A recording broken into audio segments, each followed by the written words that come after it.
علمی point number 2، اور وہ ہے بھائیو، رچرڈ ڈاؤکنز نے اعتراض کیا ہے پرٹیکولرلی جو مسخ شدہ پرورٹڈ قسم کی مذہبی نیچر ہوتی ہے. اب آپ خود سمجھ جائیں گے، یعنی کہ علماء کی کیٹیگری کہ ان کا پورا زور گیٹ اپ کے اوپر ہوتا ہے، لیکن اخلاقی اقدار ان کے بالکل نچلے درجے کے ہوتے ہیں. حقوق العباد کے معاملے میں یہ لوگ اتنے اچھے نہیں ہوتے، بس لوگوں کو گیٹ اپ کے اوپر زور دلواتے ہیں. اور جو مورل ویلیوز ہیں ریلیجن کی، وہ پسے پش ڈال دیتے ہیں. اب آپ لاکھ کہتے ہیں کہ یہ ہماری کتاب میں لکھی ہے، وہ کہتے ہیں بھائی مسئلہ یہ ہے کہ کوئی درخت اپنے پھل سے پہچانا جاتا ہے، تو آپ جو مسلم ہونے کا دعویٰ کرتے ہو، آپ تو پھل ہو نا اس اسلام کے درخت کے، تو ہم نے تو آپ کو ہی دیکھنا ہے نا. یہ گلے سڑے پر دیکھیں گے تو درخت کے بارے میں تو یہ اب ہم یہ تو نہیں ان کو کہہ سکتے یہ پھل جو ہیں وہ 1400 سال پہلے جا چکے ہیں. تو کتنا شرم کا مقام ہے. اور بلکہ یہ کتاب پڑھ کے تو یقین کریں مجھے اپنے بارے میں بھی بڑا خوف لاحق ہوا کہ ہم کہیں اسلام کے لیے ہرڈل تو نہیں بن گئے ہوئے. یعنی اگر ایک غیر مسلم ہمارے کریکٹر کو سٹڈی کرتا ہے وہ کیا سوچے گا.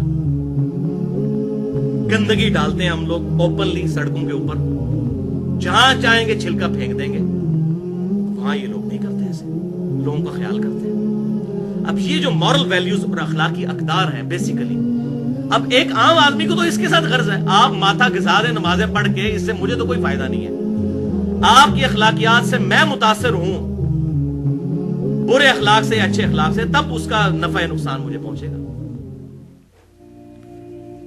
اور اسی طریقے سے یہ جو مسخ شدہ جو مذہبی نیچر ہے، لوگوں پر کفر کے فتوے لگانا اور یہاں تک کہ قتل کر دیا جائے ان کو، ایک عام مسلمان کو جو کلمہ گو ہے، میں کہتا ہوں چاہے اس میں جتنی بھی مرضی بڑی خرابی پائی جاتی ہے، کسی انسان کی جان لینے کا حق اللہ تعالیٰ نے کسی کو نہیں دیا.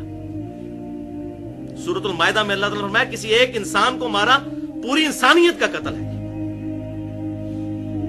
اور ایک مسلمان اسلام کے نام پر دوسرے مسلمان کی جان لے لے، یہ کون سا اسلام ہے؟ اور ظلم کی انتہا ہے کہ اب پاکستان کے اندر 2014 میں ہم 1 مارچ کے دن بیٹھے ہوئے یہاں پہ، پولیو ٹیموں کے اوپر حملے ہو رہے ہیں. یہ کون سا اسلام ہے؟ جبکہ ہم نے ڈیکیز کی سٹڈی کے بعد یہ بات لرن کر لی ہے کہ پولیو ایک ایسا مہلک مرض ہے کہ ویکسینیشن کے بغیر اس کا علاج نہیں ہے. لوگ معذور ہوئے پڑے ہیں، دیکھ لیں، پوری زندگی کے لیے پورے خاندان ڈسٹرب ہے. اور پھر جناب اب حتیٰ کہ امام کعبہ کو کانفرنس کروانی پڑی ہے. میں کل ٹی وی پہ دیکھ رہا تھا، اس نے فتویٰ دیا کہ جناب یہ پولیو ٹیموں پہ حملہ نہ کریں، پولیو کے قطرے پلانا کوئی غیر شرعی نہیں ہے. یعنی ان کا اسلام آپ دیکھیں کہاں پہ آ کے رکا ہوا ہے. ان سے پوچھیں کہ ایمانداری سے بتاؤ پچھلے سال میں کتنی نمازیں فجر کی آپ نے تکبیر اولیٰ سے پڑھی ہیں، جو اسلام کی بنیاد ہے. اور اس طرح اسلام کا امیج غلط، پھر خودکش حملوں کے ذریعے عوام الناس کو نشانہ بنانا.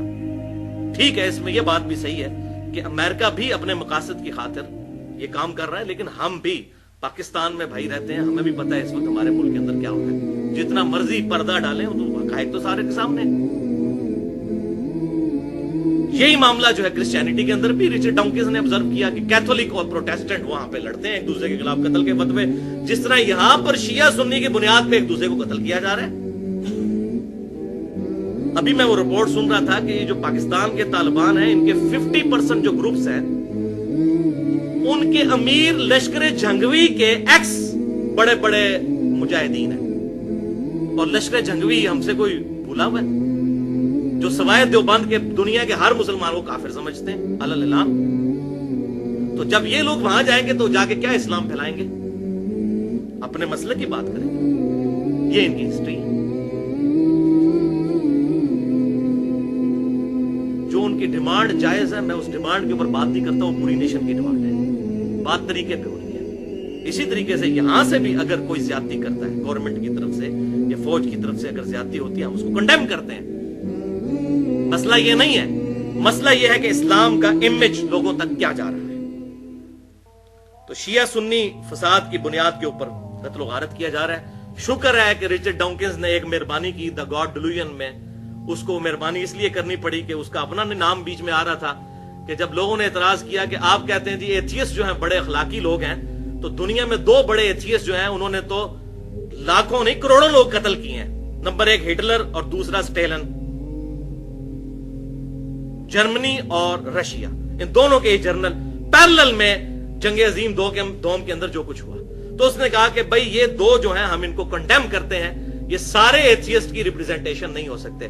تو ہم بھی کہتے ہیں جو لوگ اسلام کے چہرے پر بدنما داغ بنے ہوئے ہیں یہ اسلام کے ٹرو ریپریزنٹیٹو نہیں ہے.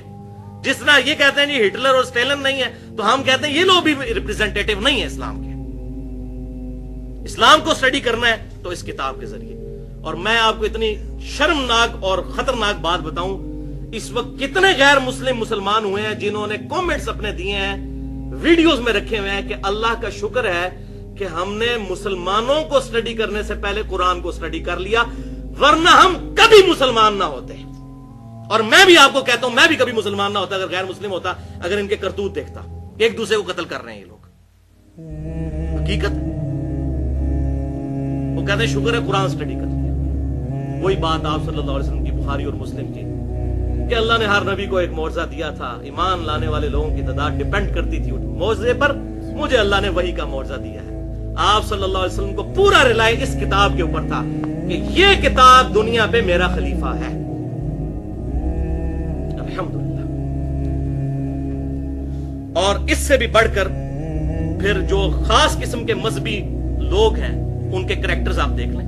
ابھی 2-3 ہفتے پہلے کی بات ہے، پورے انٹرنیشنل میڈیا کے اندر CNN پہ BBC میں ساری اخباروں کے اندر یہ بات چھپی ہے کہ ویٹیکن سٹی جہاں پر پوپ بیٹھتا ہے وہاں پر ہومو سیکچولیٹی ہوتی ہے. وہ پادری جو ہے وہاں کے لڑکوں کے ساتھ بدفعلی کرتے ہیں. تو دا گاڈ ڈیلوژن تو لکھے گا نا ریچرڈ ڈاؤکنس، وہ کہے گا یہ ہے ریلیجن کہ لبادے اوڑے میں اخلاقیات کے اور ویٹیکن سٹی میں بیٹھ کے جو مرکز ہے کرسچینٹی کا، تقریباً سمجھ لیں آپ 1.5 ارب لوگوں کا، پروٹیسٹنٹ کو نکال دیں تو 1.5 ارب لوگوں کا وہاں پہ یہ کرتوت ہو رہے ہیں. اور پاکستان میں اور انڈیا اور بنگلہ دیش میں جو ہمارے مولوی بچوں کے ساتھ کر رہے ہیں مدرسوں میں، وہ تو آپ کو بتانے کی ضرورت نہیں ہے. تو ویٹیکن سٹی کو تو چھوڑے، ادھر تو جگہ جگہ ویٹیکن سٹی بنا ہوا ہے. اسی لیے لوگوں نے آپ بچوں کو مدرسوں میں داخل کروانا چھوڑ دیا ہے. دن کے وقت بھیجتے ہیں، شام کو واپس لے آتے ہیں، بھائی رات نہیں وہاں گزارنے دینی. تو یہاں بھی وہی صورتحال بنی ہوئی ہے. بولے اعوذ باللہ تعالی. تو بات بالکل ٹھیک ہے جو نیو مسلمز کی کہ اگر ہم قرآن کو سٹڈی نہ کرتے، صرف مسلمانوں کو سٹڈی پہلے کر لیتے، ظاہر ہے مسلمانوں کو سٹڈی کر لیتے پھر قرآن کو بھی سٹڈی نہ کرتے. اب پتہ چلا کہ سب سے بڑے اسلام کے دشمن ہم مسلمان ہیں. اب یہ جتنی میں گفتگو کر رہا ہوں، میں نے تو الحمدللہ یہ لیکچر تیار کرتے ہوئے بڑی دفعہ توبہ کی ہے کہ میں نے اپنی اصلاح کرنی ہے. ہم لوگ بھی سارے کوشش کریں اور دعا کر کے اٹھیں کہ ہم نے آج کے بعد انشاءاللہ اپنی اصلاح کرنی ہے. ہم نے اسلام کے لیے ہرڈل نہیں بننا بلکہ اسلام کی دعوت کا ذریعہ بننا ہے.